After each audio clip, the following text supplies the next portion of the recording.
ጦርነትን ለማሸነፍ ሳይሆን ጦርነት እንዳይጀመር የሚያደርግ ብርቱ ክንድ። በሐዋሳ ከተማ ሰማይ ላይ የተዘረጉት ቀይ ፓራሹቶችና በውሃው ላይ የታየው መብረቃዊ ወታደራዊ እንቅስቃሴ እንዲሁ ለበዓል ማድመቂያ የቀረበ ትርኢት ብቻ አይደለም። ይልቁንም ለዓመታት የእግረኛ ጦር ተብሎ በሚታወቀው የምስራቅ አፍሪካ ወታደራዊ ታሪክ ውስጥ አዲስ ምዕራፍ መከፈቱን ለዓለም የተበሰረበት የታሪክ አጋጣሚ ነበር። የኢትዮጵያ ልዩ ዘመቻዎች እዝ 65ኛ ዓመት የምስረታ በዓሉን ሲያከብር በውስጡ የያዘውን የካማካዚ ድሮን ቴክኖሎጂ፣ የከተማ ላይ የውጊያ ጥበብና የባህር ላይ ኦፕሬሽን አቅሙን ለወዳጅም ለጠላቶቹም ይፋ አድርጓል። ባለቀይ መለያዎቹ ለምን የምድር ድሮኖች ተባሉ? ጠቅላይ ሚኒስትር አብይ አህመድ ከሶማሌ ጫፍ እስከ ምጽዋ ጫፍ ስላሉት የጸጥታ ስጋቶች ያስተላለፉት መልእክት ሚስጥሩ ምንድን ነው? ዛሬ በረቂቅ ሚዲያ አዲስ አበባን በአንድ ጀንበር ከቀየረው የኮሪደር ልማት ጎን ለጎን የሀገሪቱን ሉዓላዊነት ለመጠበቅ እየተገነባ ያለውን የኢሊት ፎርስ የውስጥ ሚስጥርና ስትራቴጂካዊ ትርጉም በጥልቀት እንመረምራለን። እስከ መጨረሻው አብራችሁን ቆዩ። ወደ ዝርዝሩ ከመግባታችን በፊት እንደነዚህ ያሉ ሚዛናዊና ወቅታዊ መረጃዎችን በፍጥነት እንዲደርሷችሁ ረቂቅ ሚዲያን ሰብስክራይብ በማድረግ ቤተሰብ ይሁኑ። ቪዲዮውን ላይክ በማድረግም ድጋፋችሁን ያሳዩን። እንደነዚህ ያሉ መረጃዎች ወዲያውኑ እንዲደርሷችሁ የደውል ምልክቷን በመጫን ቤተሰብ ይሁኑ።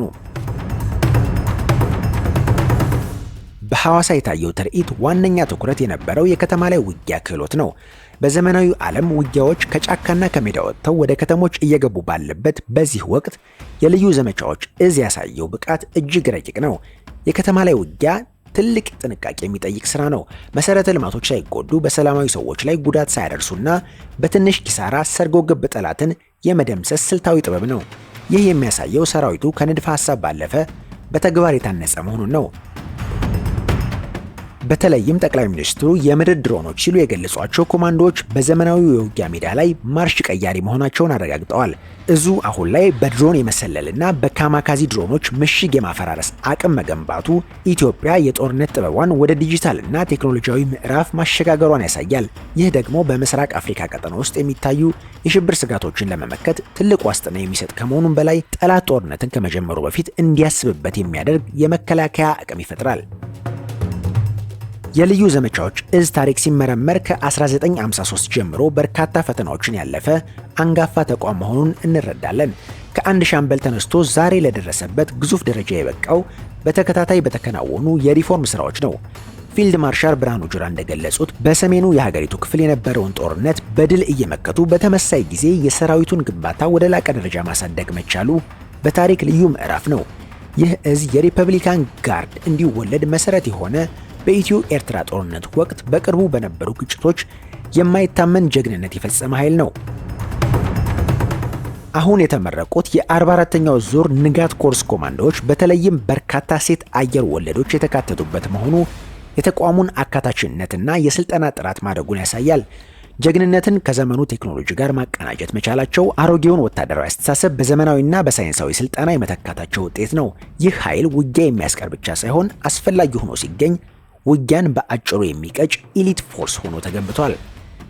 ጠቅላይ ሚኒስትር አብይ አህመድ በንግግራቸው ውስጥ የጠቀሱት ሌላው ቁልፍ ነጥብ የስልጠና አድማሱ ከየብስና ከተራራ አልፎ ወደ ውሃ ላይ መሸጋገሩ ነው። ይህ ኢትዮጵያ ለቀጠናው ሰላም ያላትን አዲስ ምዕራፍ የሚያሳይ ነው። ከሶማሊያ ጫፍ እስከ ምጽዋ ጫፍ የሚለው አገላለጽ ሀገሪቱ በቀይ ባህርና በህንድ ውቅያኖስ አካባቢ የሚጋረጡ የሽብርና የጸጥታ ስጋቶችን ለመከላከል ያላትን ቁርጠኝነት ይጠቁማል። ኢትዮጵያ የገነባችው ይህ ልዩ ኃይል ለሀገር ውስጥ ብቻ ሳይሆን ለጎረቤት ሀገራትም አለኝታና ጋሻ ለመሆን የታለመ ነው። በምስራቅ አፍሪካ ቀጠና የጋራ ልማትና ብልጽግናን ለማረጋገጥ ሽብርን የሚያስቀር አስተማማኝ ጉልበት መኖሩ የግድ ነው። በድሮን የታገዘና በባህር ላይ ኦፕሬሽኖች የመፈጸም ብቃት ኢትዮጵያ በአህጉሪቱ ያላትን ተጽዕኖ ፈጣሪነት ወደ ላቀ ደረጃ ያሸጋግረዋል። ይህ ለቀጠናው ሀገራት ሁሉ እንኳን ደስ አላችሁ የሚያሰኝ የምስራች ነው። ምክንያቱም የኢትዮጵያ መጠናከር የምስራቅ አፍሪካ የሰላም ዋስትና መሆኑን በተግባር እያረጋገጠ ስለሆነ ነው። የሀገር መከላከያ አቅም እንዲህ በቴክኖሎጂና በዘመናዊ ስልጠና መገንባቱ ለእናንተ ምን ትርጉም ይሰጣችኋል?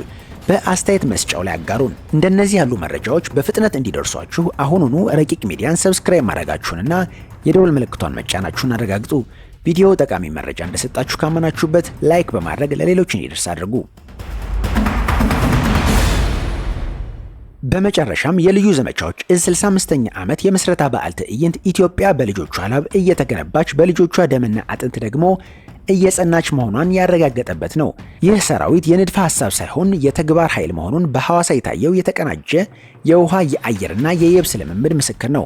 ኢትዮጵያ አልተደፈረችም አትደፈርም የሚለው ቃል በተግባር የታገዘ የመከላከያ አቅም ሲታከልበት ሀገራችን ለልጆቿ የምትሸጋገር ብቸኛዋ የአፍሪካ ፈርጥ ሆና ትቀጥላለች። ባለቀይ መለዮቹ የሀገር መከታ ለጠላቶቿ ደግሞ መቅሰፍት መሆናቸውን በድጋሚ አስመስክረዋል። ይህ ወታደራዊ ሽግግር ከሀገሪቱ የልማትና የብልጽግና ጉዞ ጋር ተዳምሮ ኢትዮጵያን በምስራቅ አፍሪካ ብቻ ሳይሆን በመላው አህጉሪቱ የማይናወጥ የሰላምና የጥንካሬ ምልክት ያደርጋታል። ታሪክ ከማይዘነጋው ከዚህ ታላቅ በዓል ጀርባ ያለው እውነታ ይህ ነው። ኢትዮጵያ በቴክኖሎጂ የታጠቀ በዲሲፕሊን የታነጸና ለሰላም የቆመ ዘመናዊ ኃይል መገንባት